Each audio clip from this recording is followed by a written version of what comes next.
Well, hello and welcome to the Informed Traveler Podcast, a weekly travel podcast where our goal is to help you become a more informed traveler.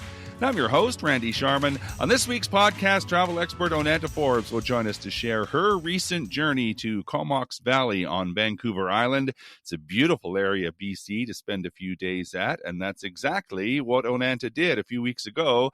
So we'll get the highlights in a few seconds. And there's been lots of talk about over-tourism these days. So later in the podcast, we will learn about an area that does not have that problem.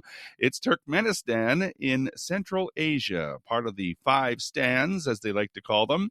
So we'll chat with the founder of Undiscovered Frontiers, a company that specializes in tours to that area. But first, let's kick things off chatting with travel expert Onanta Forbes, who joins us each week to discuss some of the travel news and travel trends. You can follow her adventures on Instagram, Facebook, and X at Onanta Forbes. OnantaForbes.com is her website. Hi, Onanta. Hi, Randy. How are you? I'm well, thank you. A couple weeks ago, you took a trip to Vancouver Island, Comox Valley area. So we're going to discuss your adventures and all the things you saw and did. So where do you want to start?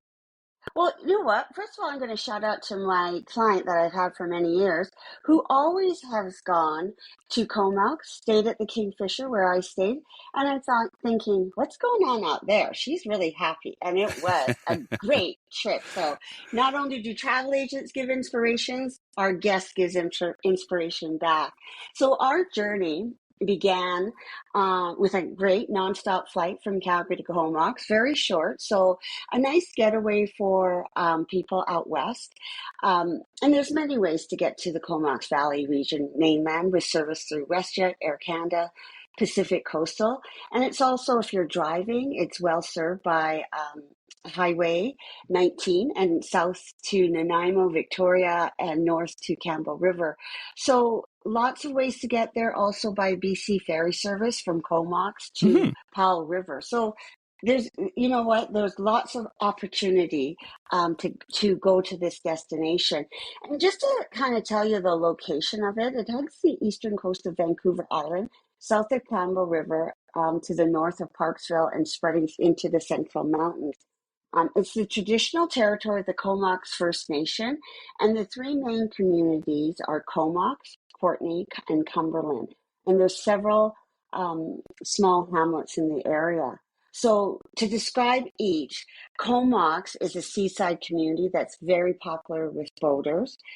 Courtenay is the big city in Comox Valley, and the downtown core includes unique shops, restaurants, pubs, and cafes. When I say the big city, it's not a really big city, but to them it is. And and it has really a good art culture in the city, which is evident in the numerous galleries and museums and festivals. What I really liked about it, it has a great trail and park system. So we love to walk. So you have the opportunity to walk. My partner went for runs one day, so lots to do. And Cumberland, it's a former coal mining town. It's really quite charming. It's only like one main street, but it's definitely something you should try and go and see. Now, we had a car, and I do recommend that you had a car. The guest I was sharing with you doesn't have a car, but she spends the whole time at the Kingfisher Oceanside Resort and Spa to do her spa days. And you can definitely tell the girlfriends, mom and daughter, family getaway to this resort to enjoy that. And we loved it. Like, yes, there's spa treatments, but it also has really nice dining options. And so some of the highlights I found there, it has the Pacific Mist Spa and Hydropath. So this is where they have like sandstone sculptured caves, massage pools, river walks, and waterfalls, as well as the spa treatments. And my spa treatment, I was able to overlook the beautiful water, ocean that surrounds the resort. It has the Ocean 7 restaurant, an Aqua Bistro and Wine Bar. This is where you can really enjoy fresh cuisine with, like maybe a date night, meet some friends there.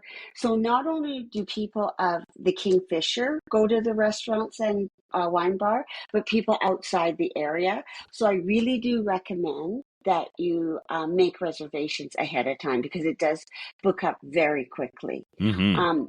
The accommodations are amazing. Amazing views. What I really like for me, my happy place is near water. So being near the ocean was pretty amazing. We were in a suite that at the end of our day, where we went out and did our adventures, we'd come back. We had a deck with Adirondack chairs. We were able to just sit and relax and enjoy the wildlife. Like there was two eagles that were always nearby, and Oh, so cool. I thought they were my eagles, so just for my entertainment. It was really amazing. And then so this in front of us is the path of the Inside Passage. So we were able to see the cruise ships go up the Inside Passage every night, going it to Alaska. it's funny you mentioned that because I was going to ask. I said, "Did you see any cruise ships?" Because I recall on my cruise ship days, and I did 2 tours of Alaska, sailing by Comox all the time. So, Yeah. Oh, and it was really spectacular. Like it was kind of a game to see who it was. Like we saw the Disney Wonder, mm-hmm. Silver Sea. It was, Royal Caribbean. So it was fun to see it as well. So lots of things to do while you're there. Like we enjoy the outdoors, like lots of hiking and walking, as I've mentioned. So some of the trails in, like you could go to Strathcona Provincial Park, Sea Bay Nature Park, as well as just just different places where, like going into Comox, we went to the marina and just walked around the marina and then walked around the town. Oh, nice. Um, if you enjoy um, fishing, one of the places we also went with the car was Campbell River, which is just 45 minutes north of Mm-hmm. the Comox Valley. Mm-hmm. And this is where it's worth a trip, especially if you like to fish or an angler. It's a prime location for whale watching due to just the geographical features of where it is and the rich waters and such. And it attracts various whale species like orcas and humpback whales and different marine mammals and wildlife. And there's different locally operated tours that will take you to go to see different places. And we chose Homolka Wildlife and Cultural Tours for our whale watching experience. And it's a great way of combining like the wildlife viewing with indigenous storytelling and Mm-hmm. cultural insights, which I really like. We went on the Salish Sea whale watching tour, and we were in this beautiful state of the art. It was only a year old, warm and comfortable boat because you are able to sit in the front, there's seats, but it can get a bit breezy and windy. We were there in mid-June. Mm-hmm. But you can come inside too and enjoy it. And then we have these great wildlife guides, Janet and Guy, and what I really liked about it is that they were excited as us to see the wildlife. Oh Like yeah, I they were bet. like so like they were so respectful of the community. They shut the boats down when they were getting close. Like we saw five orcas. Mm-hmm. Um, it was really quite neat because I don't like I think I've seen other whales, but never an orca. So that was quite neat to see how the hugeness of them and to Yeah. just hear about the First Nation history and culture. I think that's really important to support our local communities when we do travel. And Mm-hmm. they're so interesting, very interesting. And there was an area where there was like a huge number of eagles, and so it wasn't hard to spot them. They were in the different trees, and we were at a time frame where they were feeding, and it was just really neat to see and to be a part of that. I don't know, it was just nature's a good word for it because I think we sometimes maybe don't take advantage of it or take it for granted. Yeah, Um, exactly. seeing all these different things that are just right in our neighborhood, really, Mm-hmm. as far as being in the next province and such. Mm-hmm. So a totally enjoyable time. We also did. a day where we went out to two islands, Denby Island and Denham Island and Hornby Island. So you have to take the ferry out there, Hmm. and it's very popular. So make sure that you have enough time to make the trip out. It's like 10 minutes to cross, so it's not a big deal, but a lot of people do it, right? Yeah. So it's really quite interesting to go out there and just enjoy the walks on, the ocean, or just go enjoy some local food. It's very laid back, very artsy. And in fact, when we went to Hornby Island, I was so surprised. There's this little hamlet that had these great shopping experiences, like really neat shopping and pretty upscale. And yeah, I would definitely recommend that you go out. But as far as plan to make your most out of your trip to the Comox Valley, Hmm. I would definitely plan ahead and be prepared. And Hmm. so what I would do is like download your trail map. So say you're going to Forbidden Plateau or Seal Bay Nature Park. You can download your trail map so that you don't have to rely on cell service, which may be limited in remote Hmm. locations. Prepare for all weather. So the valley's climate can change quickly, even in summer. So bring waterproof layers, sturdy hiking boots, and gear for warm and cool conditions. I definitely took an umbrella, and I made sure you do use it. Book your ferries and your accommodation early.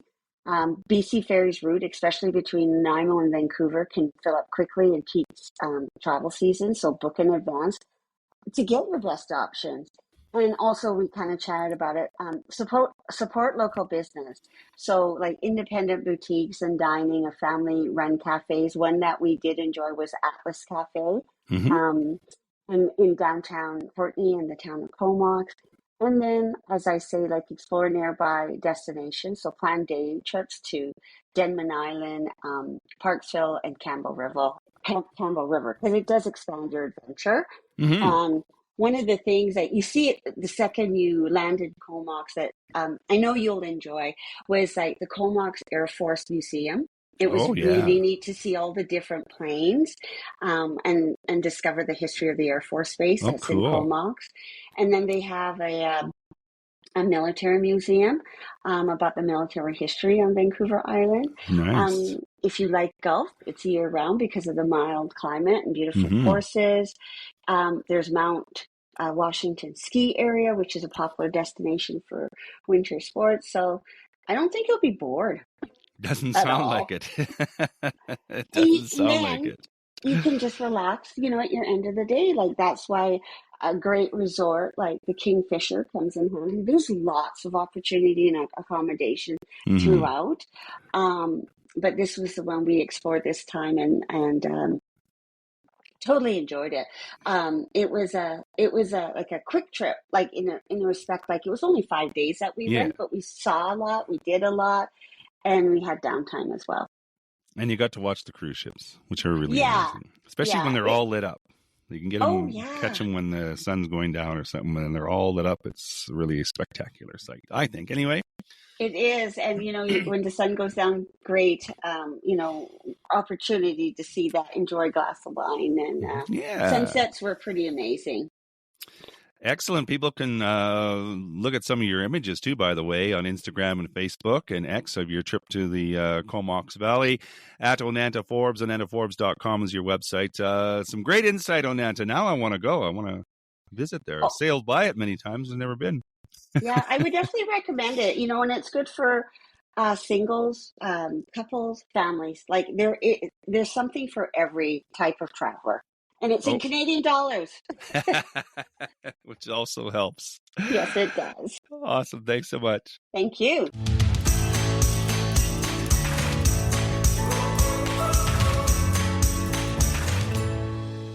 This is the Informed Traveler Podcast. I'm Randy Sharman. Just want to remind you of our website, theinformedtraveler.org.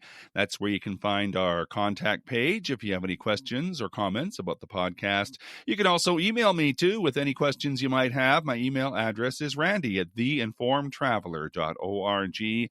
And if you want to get up-to-date travel info through the week or just see a few amusing travel stories and links, you can like us on Facebook at facebook.com/informedtraveler, on Instagram at Informed Traveler, or on X at Informed Traveler. Plus, you can now sign up for our monthly newsletter. It's released at the beginning of every month. Our July issue is now available. Just go to our website, theinformedtraveler.org, click on the newsletter button, and it'll take you right there. Or better yet, subscribe to it and have it arrive in your inbox each month. Well, we've talked about hundreds of different destinations on this show over the years, but safe to say we've never talked about our next destination, Turkmenistan in Central Asia. It's part of the 5 stands, as they like to call them. So joining us now to tell us more about Turkmenistan is Abdullah Geldiev. He is the founder and managing director of Undiscovered Frontiers, a company that specializes in tours to that area. Their website is undiscoveredfrontiers.com. Hi, Abdullah. Hi, Randy. So good to be here. So good to be at your podcast. I am very excited to learn about Undiscovered Frontiers and all the different places. Like the name says it all, Undiscovered Frontiers. Tell me how it began. Well, before explaining how the idea of Undiscovered Frontiers emerged, I think it's important also to mention how a guy from Central Asia, from Turkmenistan, ended up in United States, and how I took in charge the role of Undiscovered Frontiers. So I came to United States as international student and to Loyola University in Chicago. Then I completed the studies. I came to the state of Michigan, took some additional classes, courses, and ended up working in the travel business and followed the travel industry career opportunities. Mm-hmm. As you know, in 2020, the whole world stopped because of the COVID. Mm-hmm. And anyone who is in the travel business knows how severe and devastating that was for the travel business. And not only the travel business, the whole world stopped. So, we don't need to be reminded. So eventually, then the travel was back. I was offered another career opportunity, and I was working as a travel consultant. Then, one day my older son, he approached me and said, "Well, Dad, you have like almost 20 years of experience, most part of the world, especially Central Asia, why don't we start our own company?" And I said, "Well, son, it's a good idea, but your dad is kind of busy right now." So anyhow, so he was the originator of the idea, and that seed was already sitting inside me for years, Mm-hmm. So eventually we started this brand, my son helped me out with building the website and doing lots of things. Now, little bit of the background, why Undiscovered Frontiers, Central Asia, and it's known as 5 stands as well. Mm-hmm. I sincerely believe that the North American travelers completely do not know that part of the world, because that part of the world, 5 stands, Turkmenistan, Uzbekistan, Tajikistan, Kyrgyzstan, and Kazakhstan, sounds like a tongue twister, but those 5 countries are the melting pot of different, cultures, events, geopolitical events, lots of great historical moments, mm-hmm. Traversed and transitioned through that part of the world, you name it, Genghis Khan, Alexander the Great, Darius, the Achaemenians, Persians, mm-hmm. Parthians, all those great, empires emerged, and it was rise and fall for those empires. So Undiscovered Frontiers, the main philosophy of the company is unveil, open, and, let the travelers to explore, discover, and connect with that part of the world. What we really do, we give the opportunities like insider access experiences, because I was born and raised in that part of the world. I know every cultural aspect of that region, and it makes Undiscovered Frontiers stand out among any other competitors who are offering the tours. We do not do the repetitive things. We want our travelers. What's the most important about the travel? When you go, you see the country. When you come back and you say, "Wow, I've seen things. I met people. I remember that guy. I remember this family." That makes the trip unique, and that's the philosophy of Undiscovered Frontiers, go beyond the borders, explore the places that others do not explore. Well, I think that would be important too, to know the cultural norms. And I can speak for myself because I've never been there, so I don't know what some of the cultural norms are. So this really is a classic example of needing someone to hold your hand to make sure that you're following the proper things, right? Yes, indeed. That's a very strong point. Yes. So let's talk about Turkmenistan. And like you said, it is one of the 5 stands. I've never been there. So what makes Turkmenistan stand out for you? Obviously, well, it's your home country. That's probably one. But Right. Well, I would like to first of all geographically describe the location of Turkmenistan, so it gives kind of sense where we are and where we are looking on the globe, right? So Turkmenistan in north, it borders with Kazakhstan. Northeast of Turkmenistan is a gem, Uzbekistan. Southwest of Turkmenistan is Iran, and western part of Turkmenistan is Caspian Sea, as well as a little bit southern part of Turkmenistan shares a minor border with Afghanistan. So the country itself is geographically sandwiched, but looking back to the heydays of Turkmenistan, it was the part of the Great Silk Road. So all the trade that started all the way from China and stretched all the way through the territory of Central Asia, the one branch goes into Iran, and then further it stretched all the way through the Eastern Europe and reached, the markets of Venice, Italy. The territory of Turkmenistan is approximately 492 square kilometers. It's roughly like 190,000 square kilometers. So it's almost the size of Alberta. Now, the major territory of Turkmenistan is covered with Karakum Desert. It's a huge, one of the largest sand deserts of the world, and 80% of the Turkmenistan is Karakum Desert. And that is, some sort of stereotype. Everybody thinks like, oh, it's all over desert. Oh, no.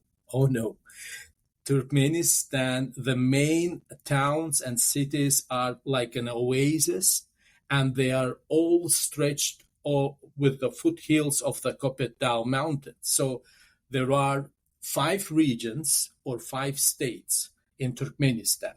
And all those 5 regions or states mainly concentrated and located with the flow of artificial canal created by the Soviets. And that canal stretched from east to west of the country, almost 900 miles.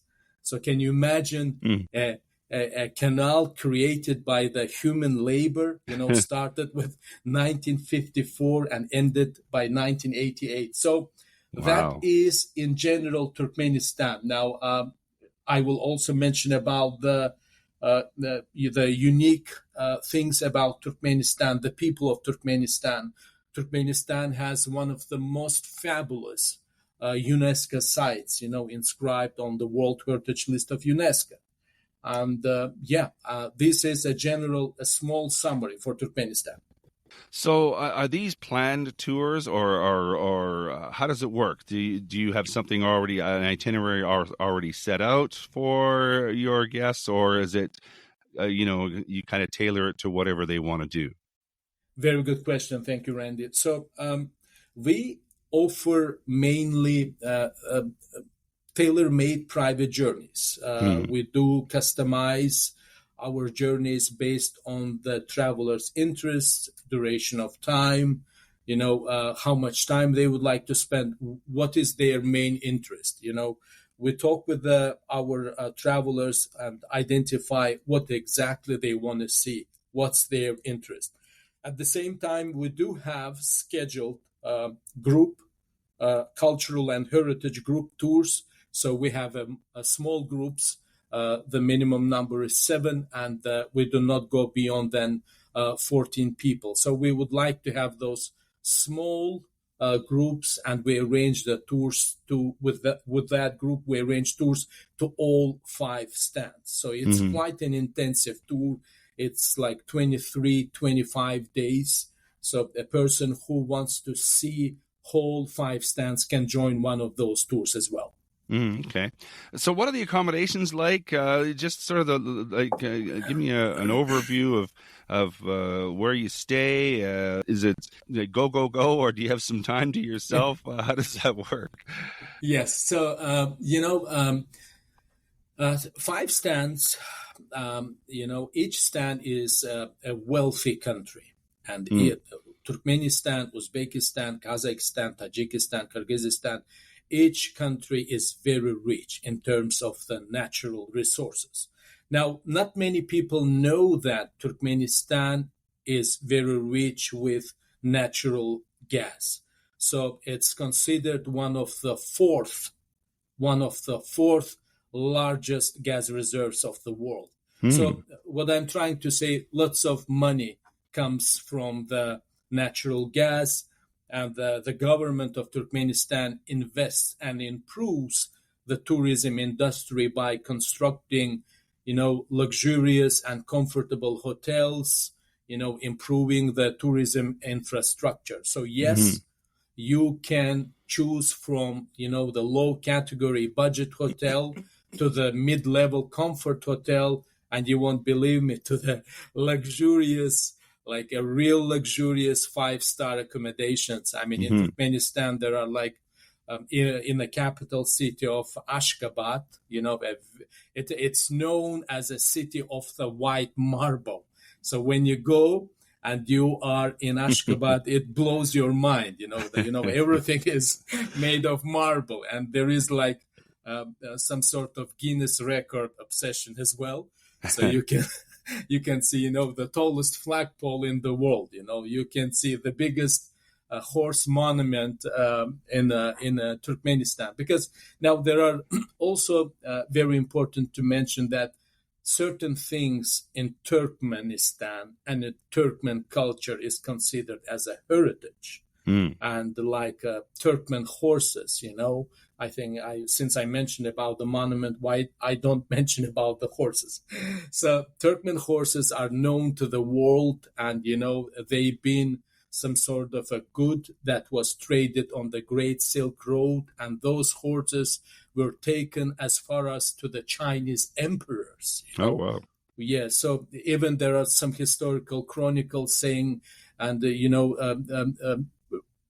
mentioning that even the Alexander the Great's horse was a breed which comes from those steppes, Mm.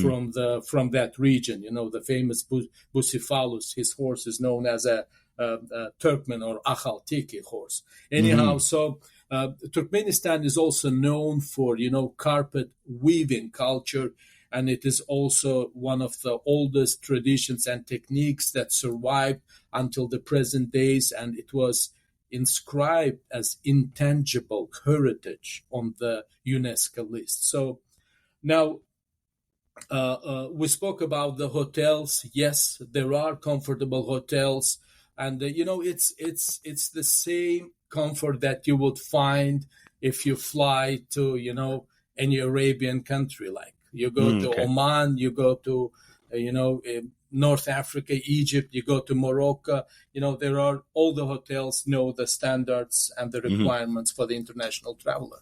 Hmm. This is going to sound like a crazy question, but how do you get there? Like from North America, like there's no nonstop flights from, say, New York to Turkmenistan, as far as I know. Yeah, you will be surprised that actually there is a flight now from Detroit. So, I love Turkish Airlines. Turkish Airlines is one of the best and easy airlines to reach Turkmenistan or any other stands. So, give an example, the Detroit, you take a flight from Detroit to Istanbul, Turkey, or Turkiye, and from Istanbul, you connect to the capital of Turkmenistan, Ashgabat, which is, so there is a direct flight. There are flights from New York, flights from the West Coast. So, yes, it is accessible. So it is easy to get there then. It's straightforward. You get on a plane, you are in Central Asia, and you explore all those beautiful UNESCO sites, all those beautiful places and gems that are hidden for the international travelers. So now, speaking of that, when I get off the plane in Turkmenistan, is there someone greeting me there? How does that work? Now, very good point. So if you want to travel to any of the stands, including Turkmenistan, it's very wise to use the services of a travel company, tour operator. And let me explain why. Because Turkmenistan is one of those countries that has a letter of invitation process.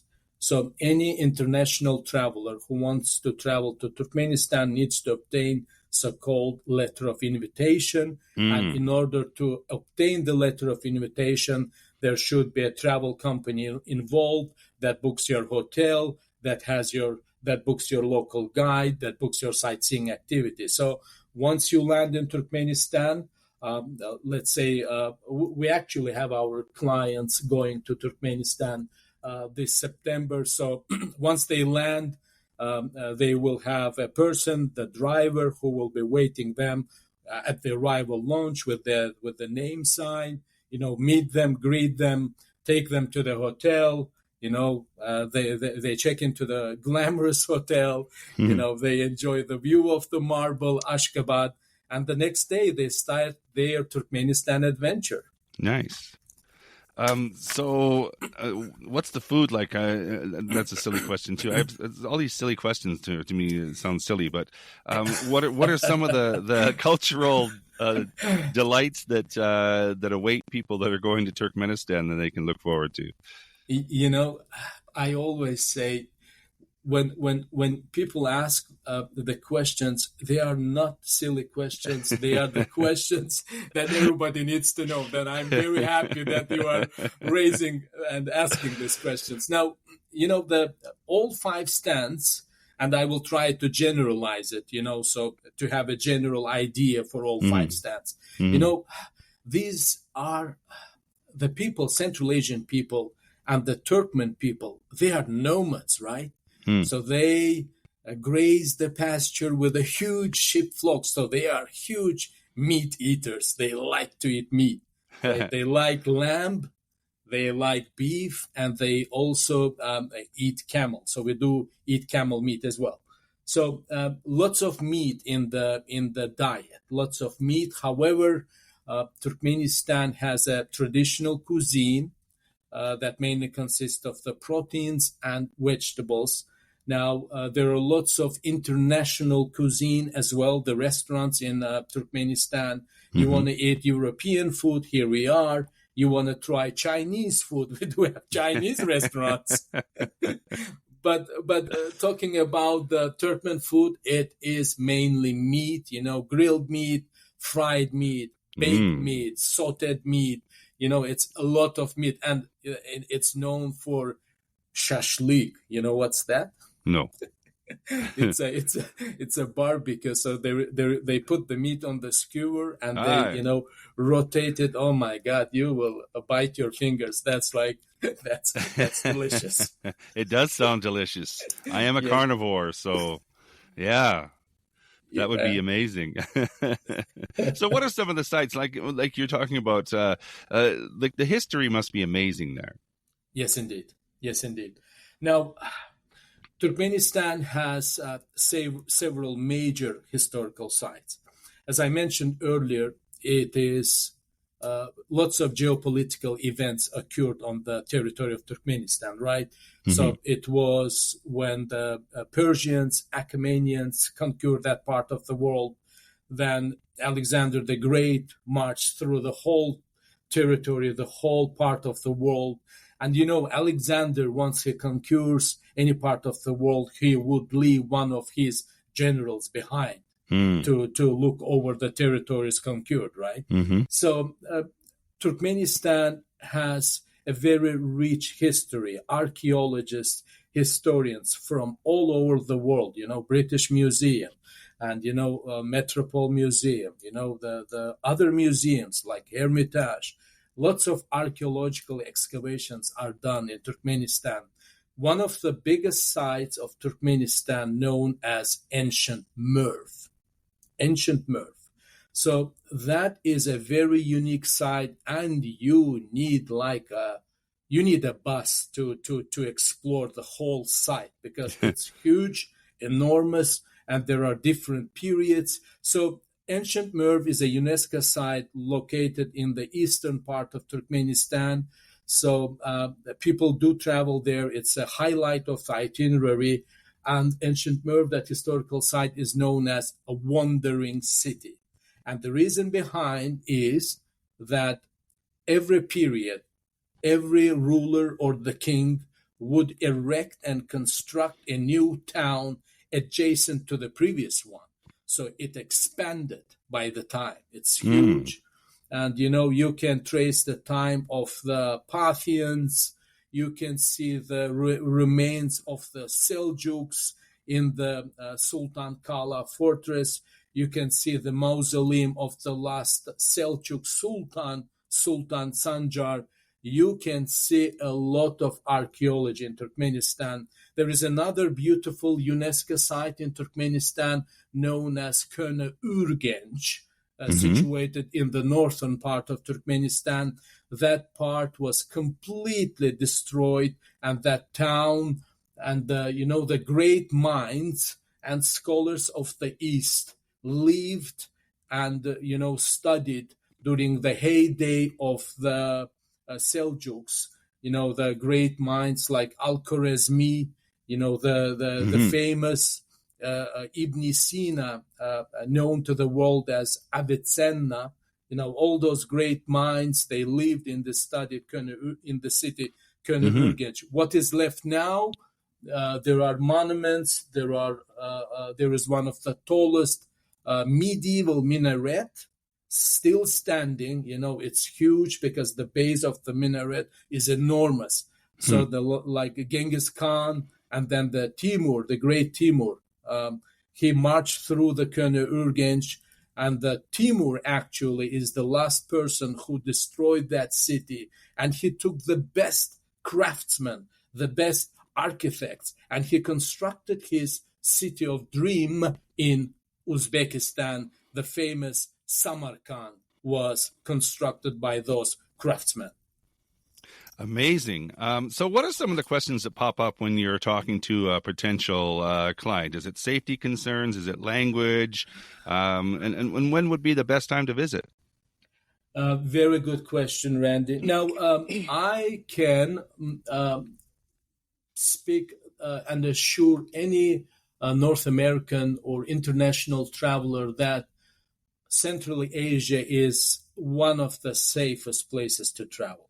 And it's like some of the things, yes, there are like minor pickpockets that all over the world, Yeah, you can at find those anywhere. You don't have to go anywhere, very far to find one of those. yeah. So, I want to mention a very interesting story that happened to me when I was a local guide in Turkmenistan, and we are talking like 20 something years ago, right? So I was a local guide for the Italian tourist who came to Turkmenistan to write a book about a certain breed of the dogs living in the Karakum Desert. So this guy has his lunch. I had a lunch with him. We had a lunch at the restaurant, and what do you think? He left his wallet, and inside the wallet he had like almost 3,000 euros cash. And we went to the hotel. Like, he comes to the hotel, and all with this Italian hysteria, he runs to my room like, oh my God, Abdullah, I left my wallet. What do I do? Oh my God. I said, hold on, calm down. So I knew the number of that restaurant. I called, and that wallet is still on the table where we had the right food. where you left it. And he was like kissing that waitress. and he told me, like, it's impossible. Even in Europe, you left that money, it's gone. You won't find it.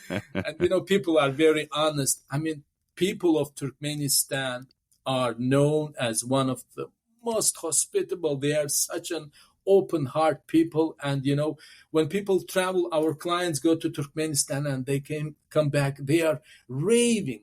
I know people who are becoming friends for years. That makes the travel. That's Randy, really right? cool. Yeah. When you come back and you reminisce those days, you say, oh my God, I enjoyed it so much. So yes, it is safe, and you should not. And the best time of travel is, we need to admit that Central Asia in general is considered and known with its high temperatures, hot temperatures during the summer. So definitely we need to avoid to travel to Turkmenistan, as well as Uzbekistan, Tajikistan, in June, July, and August. Those are the summer months. Kazakhstan and Kyrgyzstan, and Tajikistan, they have more mountains. Has more of the mountainous terrain. So you can do some travel in August. But in general, for Turkmenistan, avoid June, July, and August. The temperature can raise up to like 115, 120 Fahrenheit. So it's hot. So the best time to travel is March, April, May, and September, October, and till the mid of November are the ideal time to explore Turkmenistan. Perfect. Well, people can find out more information about all the stands and all the other places that Undiscovered Frontiers offers. Anything I might have missed you want to add? I also want to mention one small thing, that Turkmenistan is known for unique natural phenomena. And, there is one place known as Darvaza, or the fire crater, They call it the gates of the hell. So can you imagine a crater in the size of the soccer field, and there is a huge flame, gases burning there? Oh, wow. Yeah, so it's one of the spots that all the people around the world are visiting. 15 years ago, 20 years ago, when I was camping nearby fire crater, there was nothing. It was like one or two tents, the whole beautiful sky, and the Dante's Divine Comedy, like in front of you, the Inferno, the hell is in front of you. Yeah. So now what's happening is the government of Turkmenistan finally thinks that it's a huge waste, and they want to shut down that crater. So eventually, that the flames of the crater are not as active as they before, like 15 or 10 years ago. So maybe in a year or two, again, I'm advertising now, the gas crater. It's maybe the last year or so to explore and see the gas crater. So don't lose that opportunity, Randy. Yeah. It all sounds really amazing. People, again, can look on your website, undiscoveredfrontiers.com. Well, let's see. I'm a carnivore. I like eating meat. I'm a history lover, and I like warm weather, not too hot, though. But so Turkmenistan sounds like a pretty good place, especially now when people are kind of looking for alternate places to visit, right? Yes, indeed.